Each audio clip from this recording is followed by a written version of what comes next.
becomes one rung on the ladder going back to Godhead. So every time you overcome impediments, you get closer back to Godhead. You get another rung, another rung, another rung. Beautiful 11th Canto, Chapter 4. Kunti Devi, she saw impediments as mercy, opportunity, a challenge. And so she said, let the dangers come more and more, because then I'll see more and more, and I'll be freed from repeated birth and death.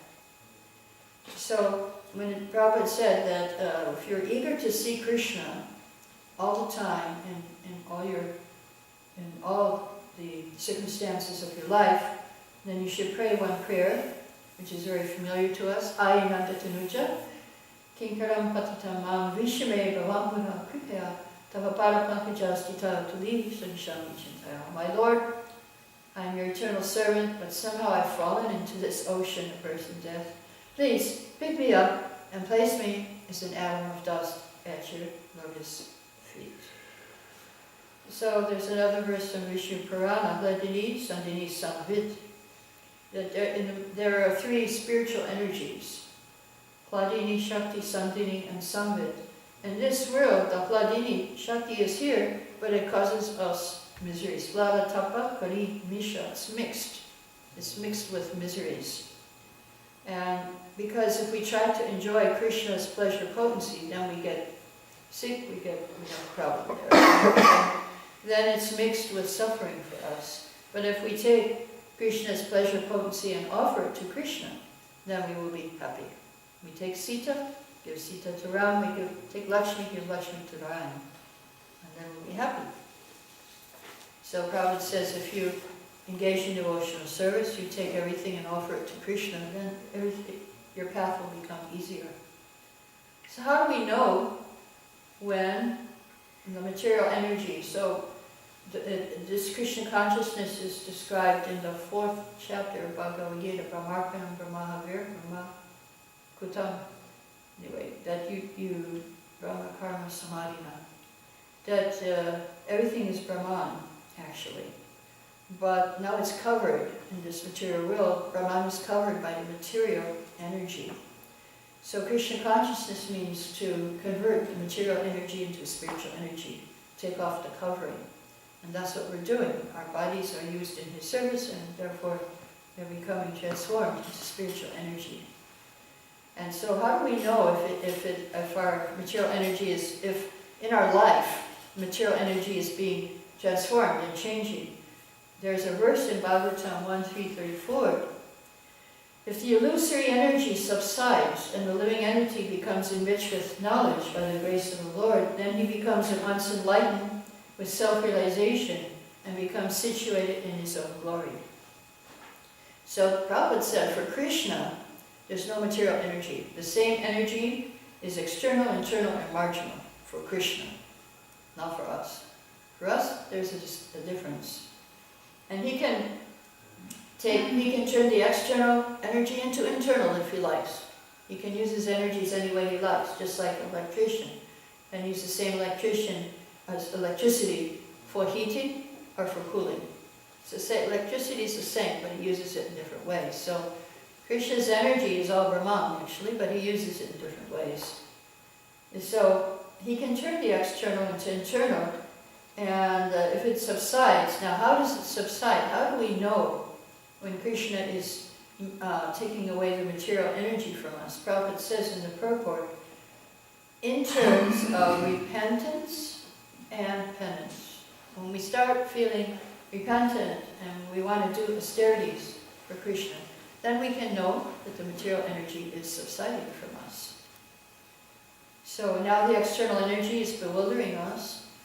Can be turned into internal energy when we serve Krishna, when we chant Hare Krishna very nicely. Then everything is turned into internal energy. And the key is chanting Hare Krishna, chanting and hearing. Prabhupada, he struggled so much when he first came to America. He wrote a letter to Satsrupa in 72. He said, good things do not come so easily. You know the difficulties I encountered in my first year in your country. Sometimes I did not know where I was to live. Neither I had any friends. But I was always determined, somehow I would do everything possible to fulfill the desire of my Guru Maharaj, and despite all difficulties, I always remained enthusiastic.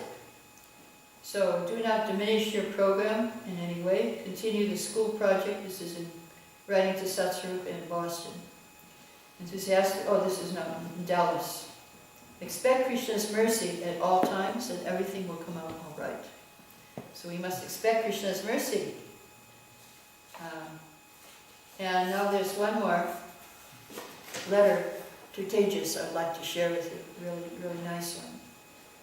Tejas was the temple president in Delhi, and he was always having a problem with not enough devotees. And when he did get devotees, then they would be fighting. So it was Tejas in Delhi temple. Says, so here's a letter he wrote to Prabhupada, and here's Prabhupada's reply. I'm very disturbed to hear from you. You have become disturbed in your mind. Do not be disturbed. There is no cause for anxiety. You are doing your best to serve Krishna. That is very appreciated. So do not lose enthusiasm out of frustration. That will spoil everything. Krishna conscious means we should always be satisfied and happy. Not that we work something impossible, become overburdened, and then, because we are unhappy by so much trouble, we lose enthusiasm altogether and give up all hope. No. If too much endeavor is there, that is to be avoided.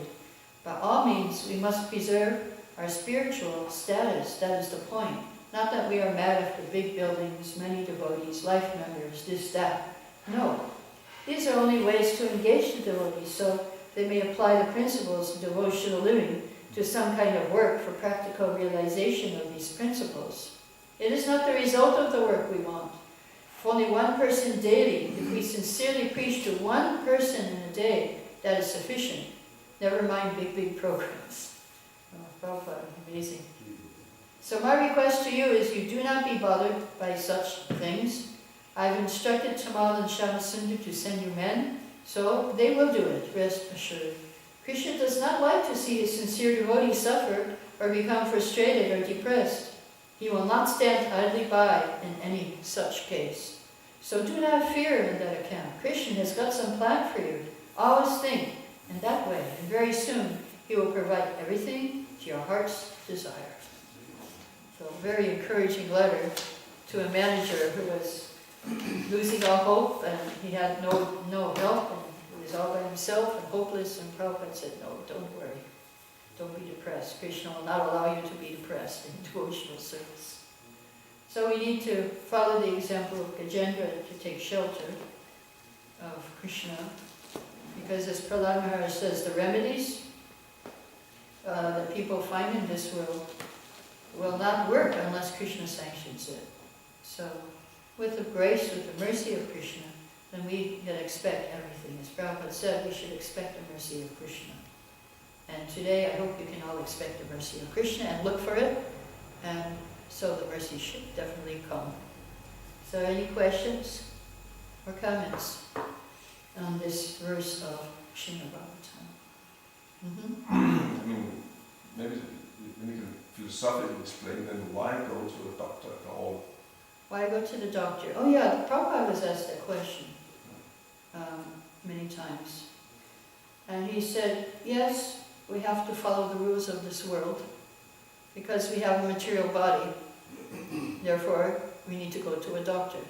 But if you understand, if you know, if you're aware of natural medicine, and you can do it yourself, just like many in the past, all the mother and father, the grandparents, they knew all the cures. You didn't have to go to a doctor, especially in India. But I've heard that in different parts of the world that the grandparents would just give you some natural remedy and your cough would go away. But then now that culture has been lost, pretty much. I have one book in India called Home Remedies for Diseases, and it tells all, it's like a little treasure house, all these home remedies that one actual doctor gathered from many people. Well, we go to the doctor, Prabhupada went to doctors too, Ayurvedic doctors, but he didn't usually follow what they said, especially the diets. No. He would say this is a starvation crew. If somebody tried to force him to follow the diet, some of my god sisters were cooking for him, and they were very concerned, because he had diabetes and he had different things. But Prabhupada called them the starvation crew. He would follow the diet. The medicine at the end seemed to help him. The Ayurvedic doctor was giving him medicine. We go to the doctor just because our body doesn't belong to us.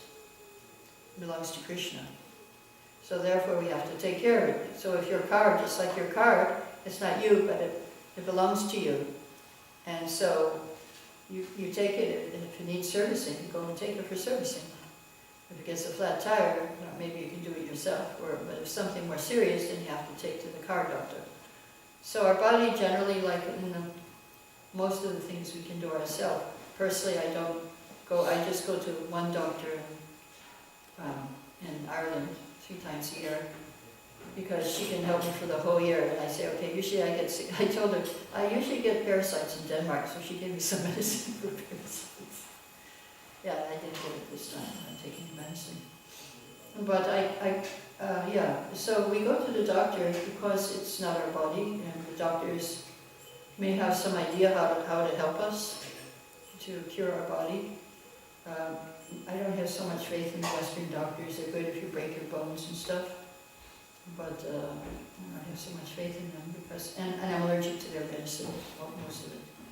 So therefore I'm forced to go by natural means, or homeopathic. Yeah? Yeah, but I mean, the point is that it's in relation to the verse Balasyaneha. Yeah. I mean, they cannot do anything anyway if Krishna does not sanction it. Right. So, But if Krishna sanctions it, they can. Yeah, but then he might also, if we don't do anything, he might sanction anyway. Like Gaurkishoda's Babaji was asked to go to Calcutta to get some thing for his eyes, and he said no. Yeah, that was Gaurkishoda's I know Babaji. that. You know that story about the man in the flood, right? Yeah. He says a flood came and his house was getting flooded, and then some people came with a boat. He said, no, I'm depending on the Lord. I'm just waiting for the Lord to save me. And then they came with, then he ended up on the roof and the helicopter came, and he said, no, I'm just depending on the Lord to send me. But then he died, and he went to the Lord. He said, how come you didn't save me? And the Lord said, well, I sent a boat, I sent a helicopter. So sometimes we need to depend on the things of this world. It may seem not like it's the Lord, but we need to try at least, give it a try. Even if, okay, let's try the doctor. For me, it's if all else fails, then I go to the doctor. But all else really has to fail before I do go to the doctor. But okay, let's try. And but then, so you can follow the Ayurvedic path. Even if you go to a Western doctor, you can chant the holy name. When you take your medicine, offer it to Krishna, offer it to your deities, your medicine. They have a mantra they chant before they drink water. Om Achyutaya Namaha, Om Govindaya Namaha, Narayana Namaha. And they give you this water, and it's cured fever for me sometimes. Baba's in Vrindavan. But you're supposed to, you chant when you take your medicine, you're supposed to chant. Yes, it's true, okay. But Krishna, he may send you a doctor. Then, yes. This letter to Tejas, which you quote, how to see that in relation to like other instructions Srila Prabhupada gave like shooting for the rhinoceros? Shooting for the rhinoceros. Yeah, and like this, for example, and this he demanded from the Los Angeles crew about. Oh yeah, he was encouraging us to do the impossible. As he said, impossible is a word in the Fool's Dictionary. So what's the balance? What's the balance? Well, it looks like he's been trying to shoot the rhinoceros for a few years here, and he's got he didn't get it yet. So therefore he's getting frustrated, and no one's helping him. to be a temple president, and I know that it was a very thankless task in Delhi. Very small little temple, the temple was just on the roof of the building.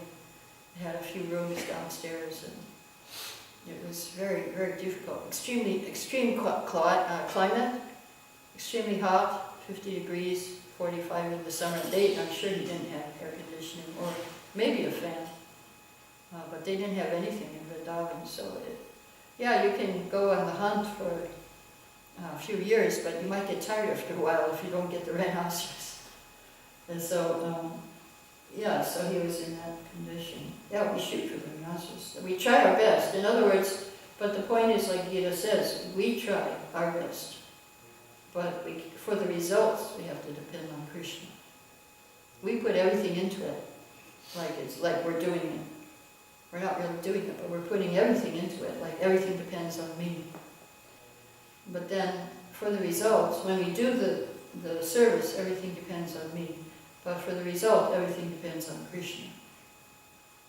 So when the devotee asked Srila Prabhupada, should we pray for a vehicle for Sankirtan? Prabhupada said yes, but along with your prayer should go your endeavor for it. And so we try for the impossible, and they got it. Shama Center, they tried to meet the Beatles, and they were sending an apple cake and different apple goodies up to them. And finally, they got to see the Beatles. Not only got to see the Beatles, made friends with them, lived with them. So they got the rhinoceros, actually.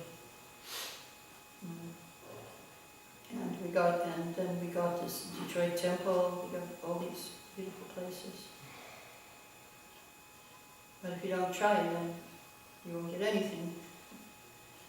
Now, what's the balance? You try your best and depend on Krishna.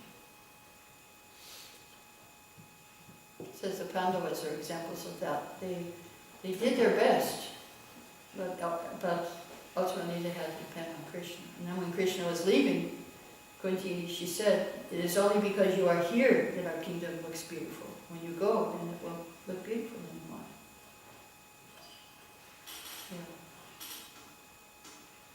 So we try, we pray for, right before you do a service, you can pray for empowerment, pray for permission to do it, or to go somewhere, Krishna willing. Okay, any other questions? All glories to Srila Prabhupada, Hare Krishna.